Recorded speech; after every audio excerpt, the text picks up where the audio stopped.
Hello बच्चों, welcome to my channel हिसाम mathematics. बच्चों, आइए हम आज ट्रायंगल की एक और प्रॉपर्टी के बारे में जानते हैं जो बहुत ही इंपॉर्टेंट है, जो बहुत सारे क्वेश्चन में यूज होती है। उस प्रॉपर्टी का नाम है एंगल सम प्रॉपर्टी। मीन्स ये है कि किसी ट्रायंगल के इंटीरियर एंगल का सम क्या होता है। किसी ट्रायंगल के इंटीरियर एंगल का सम होता है 180 डिग्री, और इसको प्रूफ करके हम देखेंगे कि कैसे हमारा इसका जो तीनों एंगल का सम जो है 180 डिग्री आता है। प्रॉपर्टी है angle sum property of a triangle. इसमें कह रहा है कि the sum of the angles of a triangle is 180 degree. Means किसी त्रिभुज के तीनों कोणों का योग 180 अंश होता है। कि जैसे अगर इसको हम मैथमेटिक्स टर्म में देखें तो क्या होगा। जैसे मान लेते हैं कि हमारे पास ट्रायंगल है, इस ट्रायंगल का नाम रखते हैं पी क्यू आर। ये एक ट्रायंगल है, इनके एंगल का नाम डाल लेते हैं। जैसे मान लेते हैं ये एंगल 1 है, ये एंगल 2 और ये एंगल 3। ये एंगल जो है ये हमारे क्या इंटीरियर एंगल्स हैं। ये ट्रायंगल के जो अंतः कोण है, इस ट्रायंगल के तीनों कोणों का जो योग है कितना आएगा, 180 अंश आएगा। तो कहने का मतलब ये है कि एंगल जो हमारा 1 होगा प्लस एंगल 2 प्लस एंगल 3, इन तीनों का सम कितना होगा, योग कितना होगा, 180 अंश।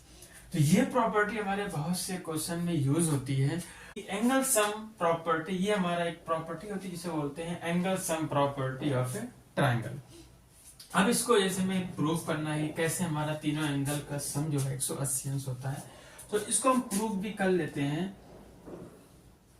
इसको प्रूफ करने के लिए क्या करते हैं, एक लाइन ड्रॉ करते हैं जो P से होके जाएगी। ये वर्टेक्स जो हमारी है P, शीर्ष P से होके जाएगी और QR के समांतर होगा, पैरेलल होगी। जैसे मान लेते हैं एक लाइन हमारी ये है जो P से होके जा रही है।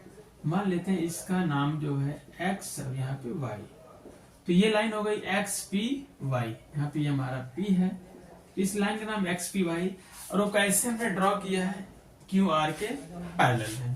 तो यहाँ पे लिख लेंगे ड्रॉ अ लाइन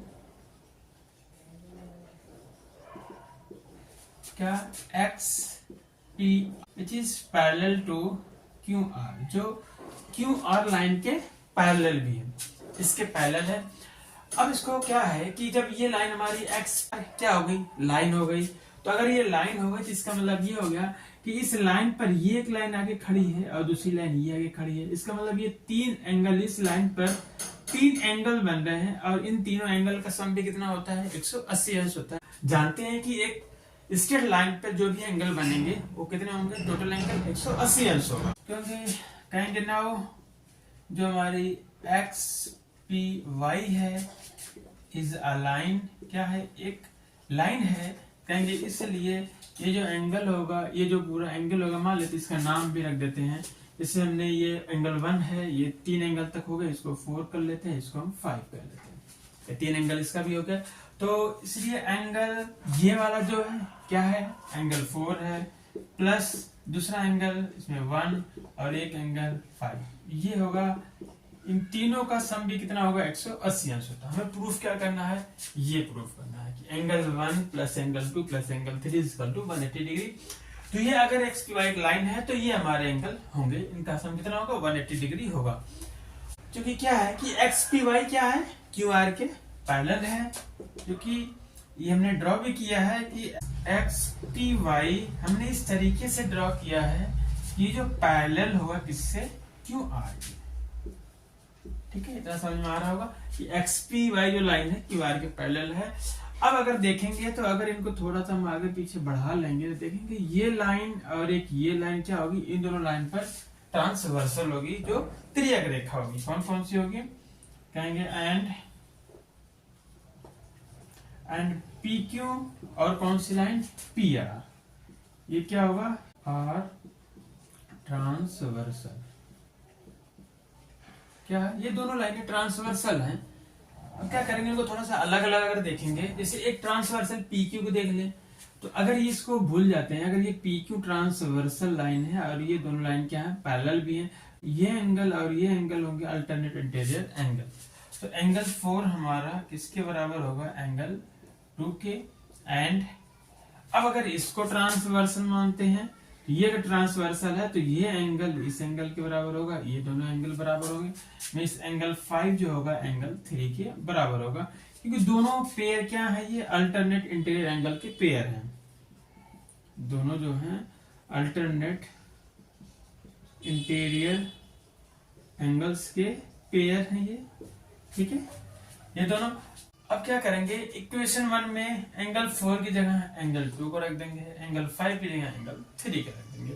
देंगे फ्रॉम इक्वेशन 1, इक्वेशन 1 में अगर देखें तो एंगल 4 हमारा है एंगल 2 के बराबर, यहाँ होगा एंगल 2 प्लस एंगल 1 हमारा एंगल 1 होगा प्लस एंगल 5 किसके बराबर, एंगल 3 की, ये इज इक्वल टू कितना हो जाएगा 180 डिग्री। इसको थोड़ा हम अरेंज करके लिखते हैं तो हो जाएगा angle 1 plus angle 2 plus angle 3 is equal to 180 degree. जबकि इसी को हमें क्या करना है, प्रूफ करना है। तो यहाँ पे देखते हैं एंगल 1 एंगल 2 एंगल 3 क्या है, इस ट्राइंगल के एंगल है। तो बच्चों किसी भी त्रिभुज के तीनों कोणों का जो योग होगा वो हमेशा कितना होगा, 180 अंश होगा। मीन्स कि किसी भी ट्राइंगल के तीनों एंगल का जो सम होगा वो हमेशा 180 डिग्री होगा। तो बच्चों इस कॉन्सेप्ट का यूज बहुत सारे क्वेश्चन में यूज होता है। तो आज का लेक्चर यहीं तक, नेक्स्ट लेक्चर मिलते हैं। ओके बच्चों, have a nice day, take care.